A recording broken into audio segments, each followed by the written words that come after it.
sensation. Indeed, when the weird enjoyed being burned so much that she allowed herself to cut no less than 47 times in various disguises.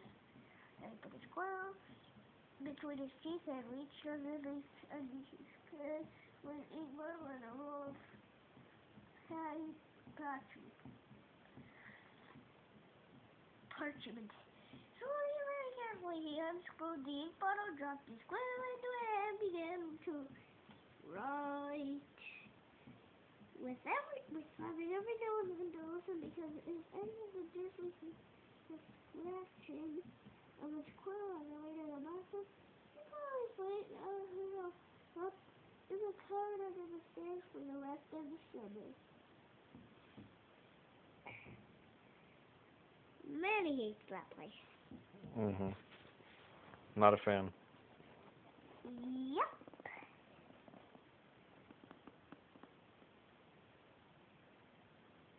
The Dursley family of number 4 Privet Drive was the reason the Dursley family of number 4 Privet Drive was the reason that Harry never enjoyed his summer holidays.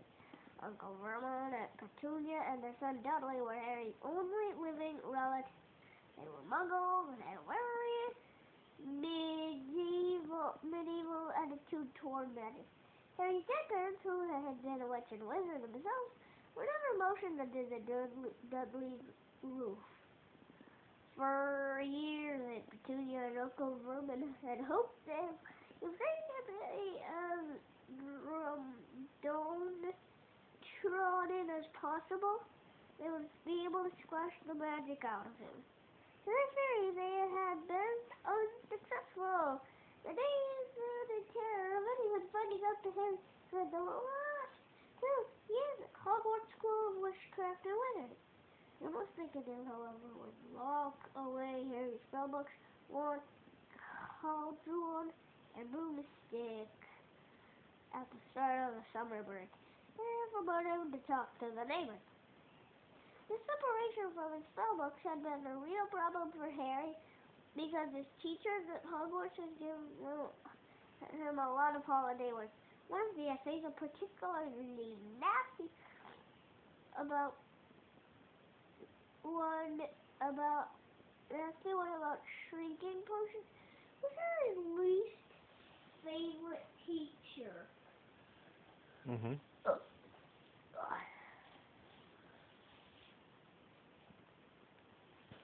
Professor Snape, who would be delighted to have an excuse to give Harry detention for a month. Harry had therefore seized his chance in the first week of the holiday. Uncle Vernon and Petunia and Dudley had gone into the front to admire Uncle Vernon's new company there. Very loud voices from the rest of the street would notice it too. Harry had crept upstairs, picked the lock off the cupboard, stairs, grabbed some of his books, and hid in his bedroom. As long as he didn't leave spots of ink on the sheets, the Dursleys need never know that he was studying magic by night.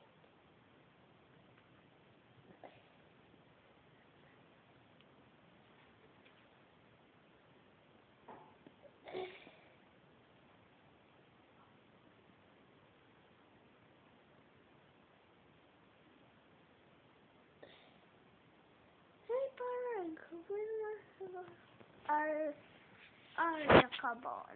Read it. His aunt and uncle Harry was particularly keen to avoid trouble with his aunt and uncle at the moment, as they were already in an especially bad mood with him. After received a call from a fellow wizard one week in the school vacation. Ron Weasley, who was one of Harry's best friends at Hogwarts, came from a whole family of wizards. This meant he knew a lot of things Harry didn't. But he never used the telephone before. Now that is something ridiculous, isn't it? Yep.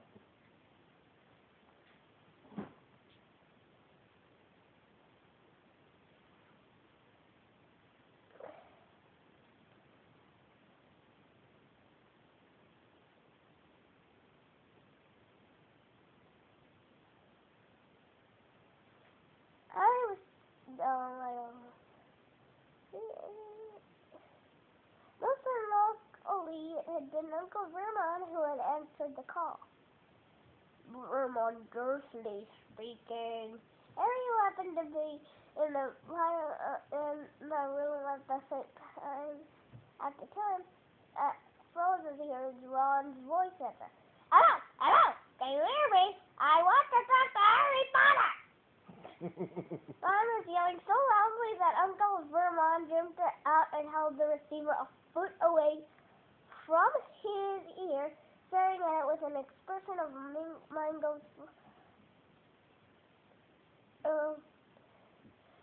And like, who is this? He roared in the direction of the mousey. Who are you? Ron Weasley. Ron bellowed back as though he and Uncle Vernon were speaking from opposite ends of the football field. I'm a friend of Harry's from school. That Uncle Vernon's eyes swiveled around to Harry, who was rooted in the spot. There is no Harry Potter here, he roared, now holding the sleeve at arm's length, and how frightened it might explode. I don't know what school you're talking about. Never contact me again. Don't you come near my family. And he threw the receiver back onto the telephone as if dropping a poisonous spider. Yeah. Then the fight that followed. The fight that had followed had been one of the worst ever. How dare you give this number to people like you, Uncle Vermont had roared, spraying Harry with spit.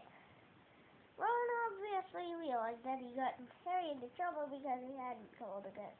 Harry's other best friend from Hogwarts, Hermione Granger, hadn't been in touch either. Harry suspected that Ron wanted Hermione not to come, which was a pity because Hermione, the cleverest host in her year, had Muggle parents, knew perfectly well how to use a telephone, and would probably have enough sense to not say that she went to Hogwarts. So Harry had no word from any of his visiting friends for 5 long weeks. Boy, that's a long time. Yeah. And it was turning out to be almost as bad as the last one. It was just one very small improvement. After swearing that he wouldn't use her to send letters to any of his friends, Harry hadn't been allowed to let his owl, Hedwig, Hedwig, out at night. The government had given it in because of the racket Hedwig made if she was locked in a cage all the time.